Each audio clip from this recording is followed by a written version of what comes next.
What's going on, y'all? It's Johnny Gun Game, and I'm here with the unboxing video of my brand new USP 45 Tactical. So just a second, I'm gonna change the camera and let's do some unboxing. All right, so let's get into it.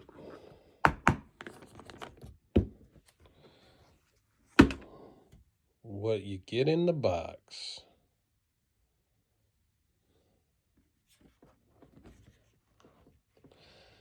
Now there's a few different models, and as you can see, you always need to clear.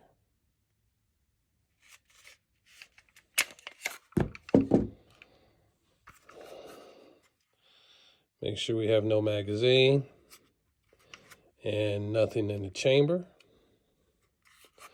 So firearm is cleared, it's safe. There's 3 different models.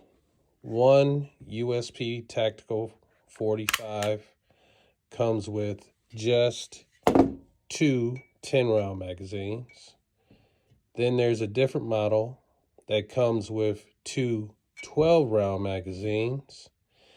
And then there's the model that I got that happens to come with 3 12-round magazines.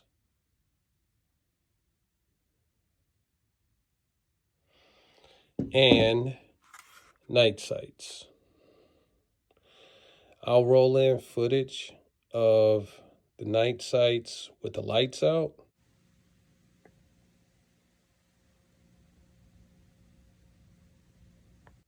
But these are very, very special, very spectacular night sights.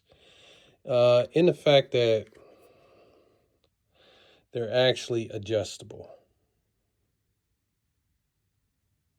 They can be adjusted up, down, and side to side,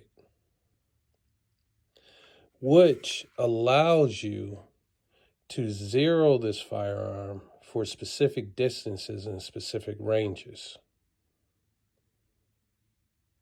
So that's very, very professional.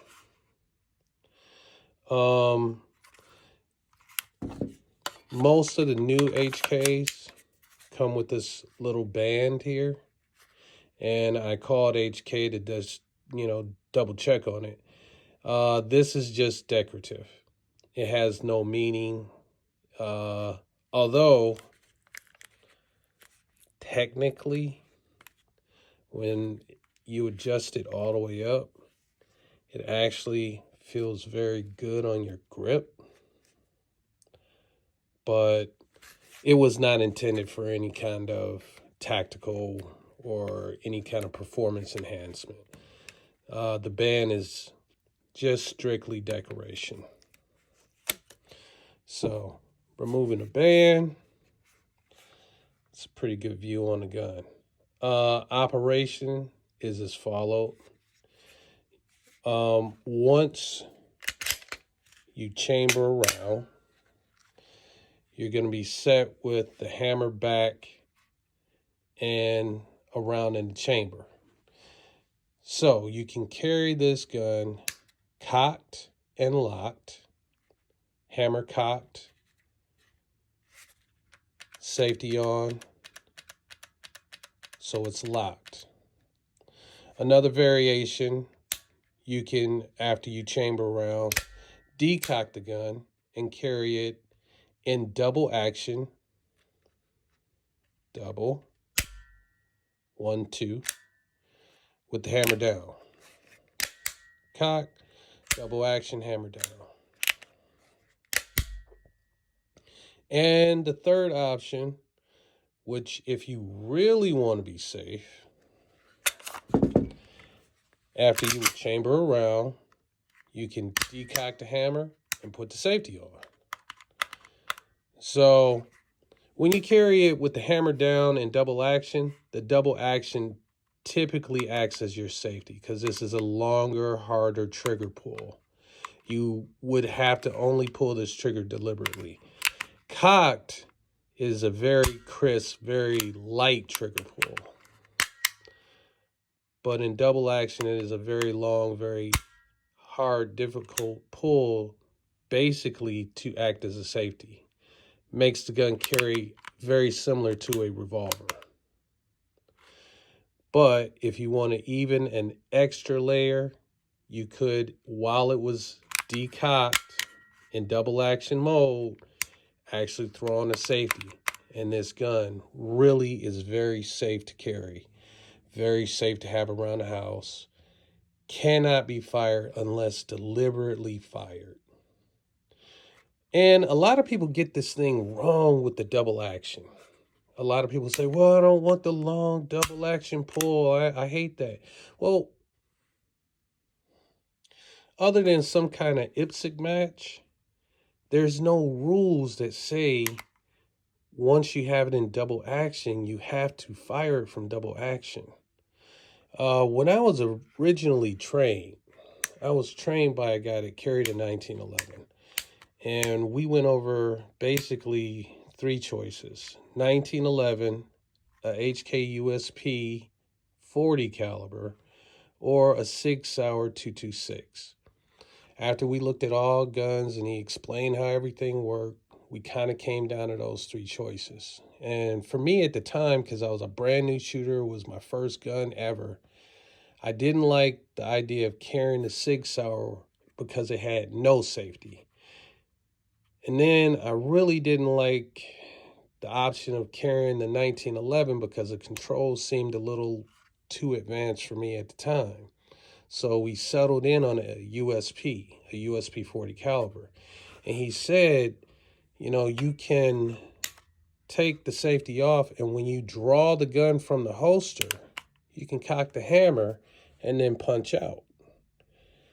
So I'm just relaying this message because a lot of people get it confused that just because the gun is double action, that you have to always fire your first shot from double action.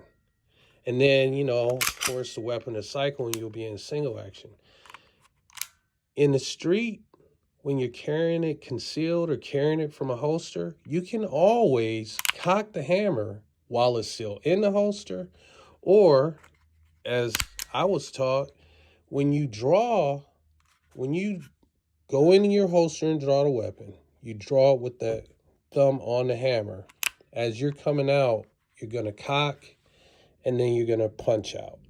So you're punching out in single action. You're not punching out necessarily. You're not just drawing it from the holster and punching out in double action where you have to have that trigger pull. You can, as you draw, cock and punch out, and then you're in single action. And when it cycles, you're still in single action. So please don't get that confused.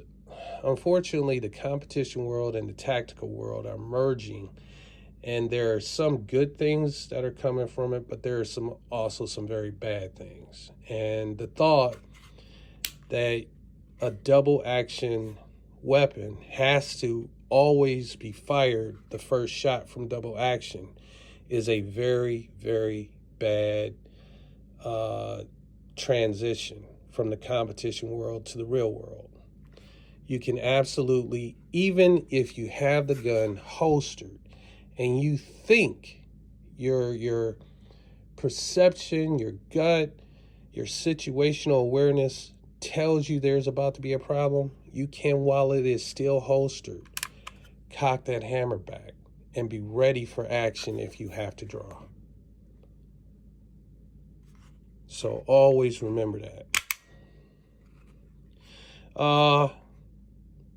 Let's go into other.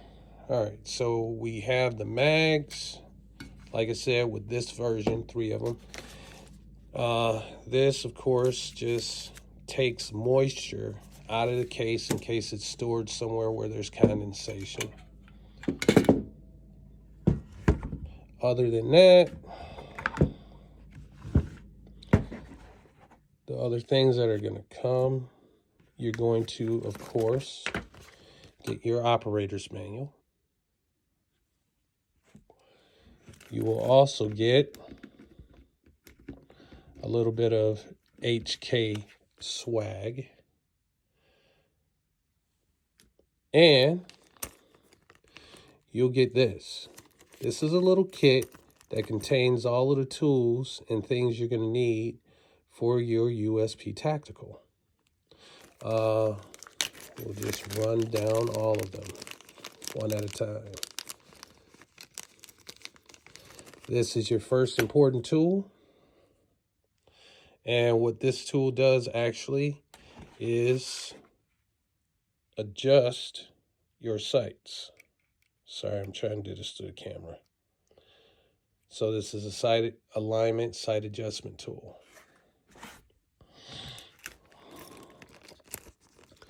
One of your other very special tools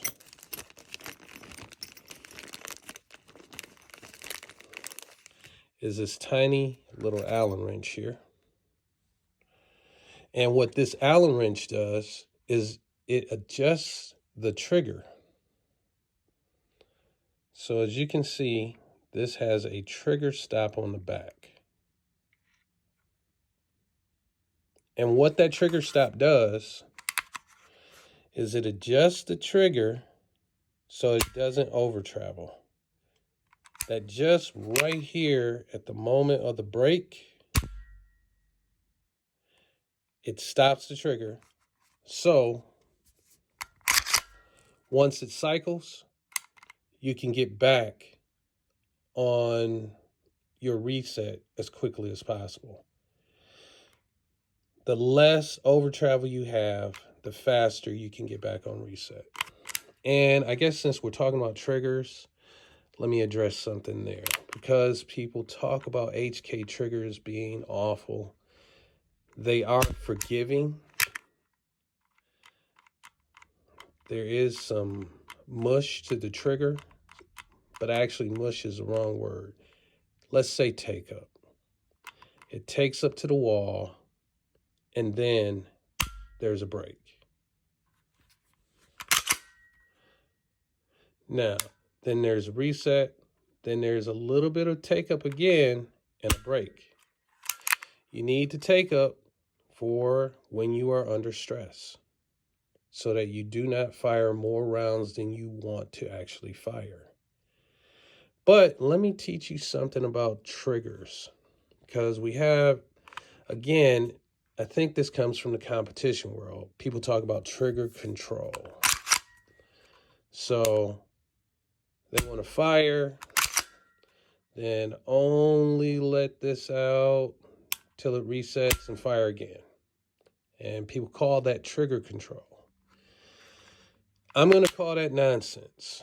And the reason I call it nonsense is the ability to feel that reset right there. That is a fine motor skill.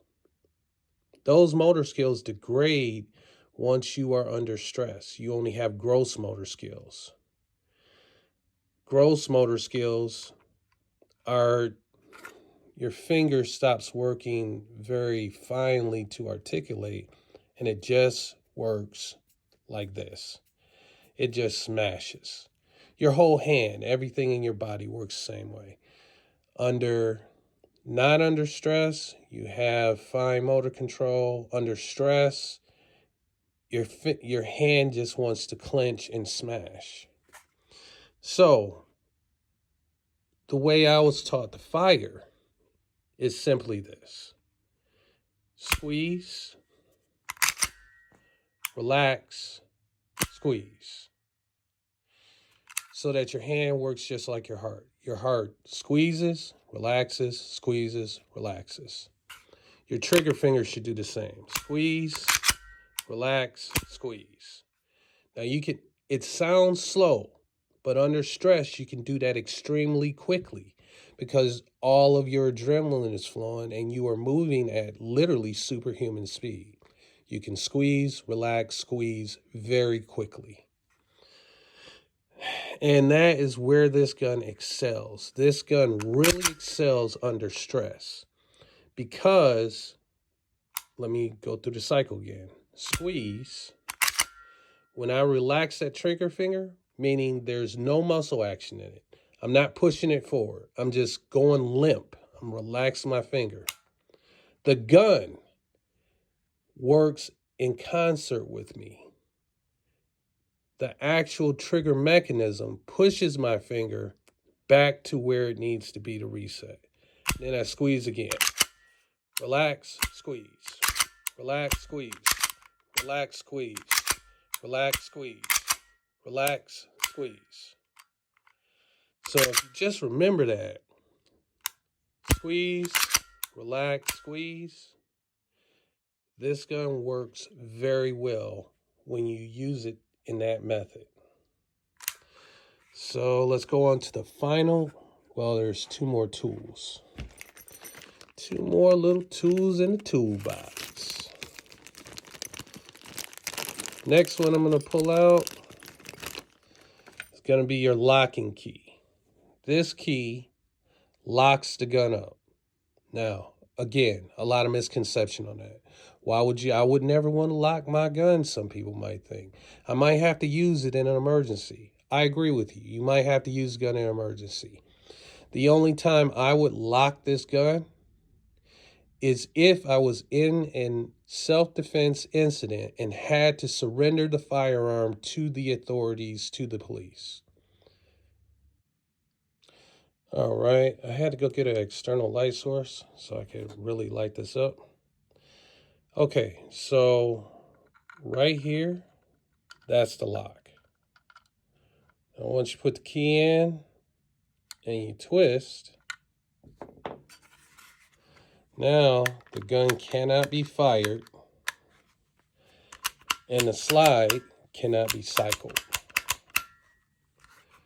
And this is the way, if I had to hand it over to the police, I would give it to them. I hate to say this, but a lot can happen between the time you surrender your weapon and it gets to the evidence locker. So to make sure the gun is disabled and cannot be used in any other kind of type of crime, or, no one else can pin anything on you, that's when it needs to be locked. Like I said, you can't cycle the action. You can't squeeze the trigger. And if I had to turn it over, I would not turn it over with any of the magazines.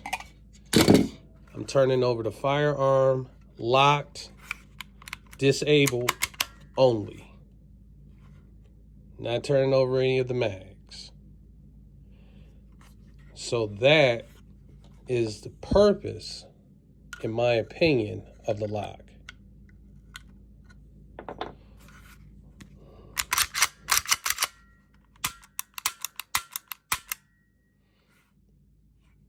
And there is a third and final tool inside of the bag here.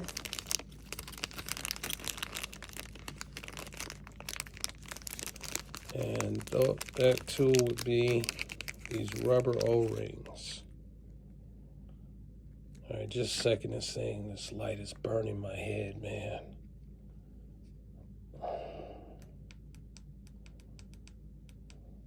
There we go. Get that thing off.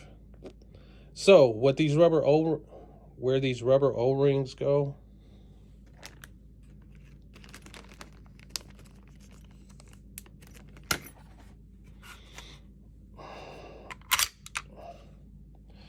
are right here on the barrel.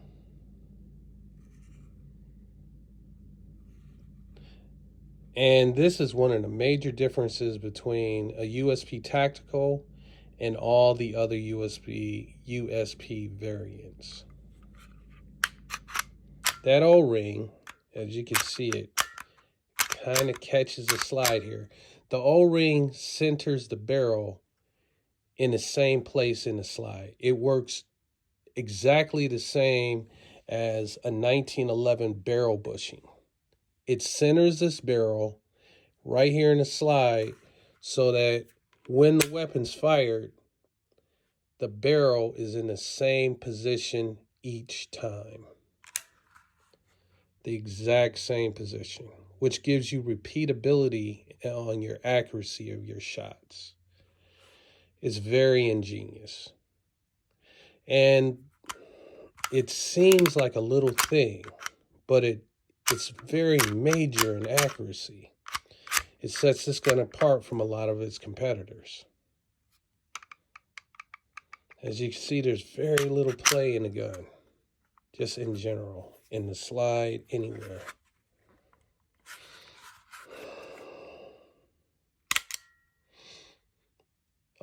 Another thing about the USP, personally, that I like is the angle of the grip itself. HK has painstakingly tried to find a grip angle that just naturally points. Like every time you bring the gun up.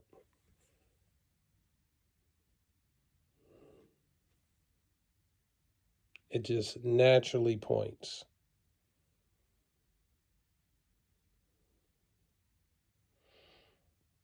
I'm sorry, the camera can't do it justice. Well, I think that's all I got on the unboxing.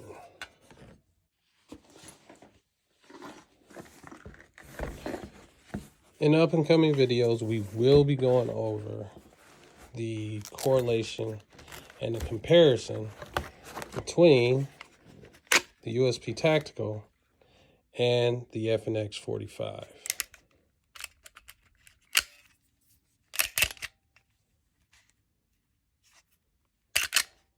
Clear and empty. When I did a video in the past, but at that time I actually did not have a USP 45. I compared it to a 9mm, I believe. But now we have the direct competitor. And just as a preview, I'm really blown away by how much they compare to each other. They really are direct competitors.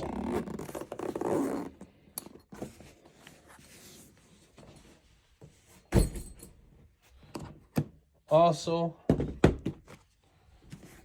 I'll do a head-to-head comparison on the USP 45 Tactical versus the USP 45 Expert. That is a very good comparison.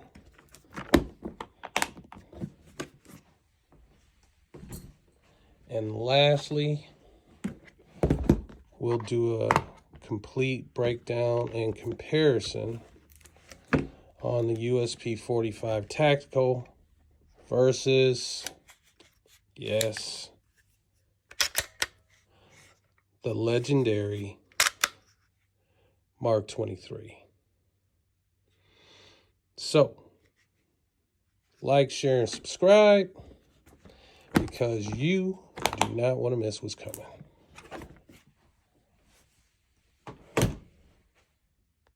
Thanks for subscribing. Thanks for watching. I'm Johnny Gun Game.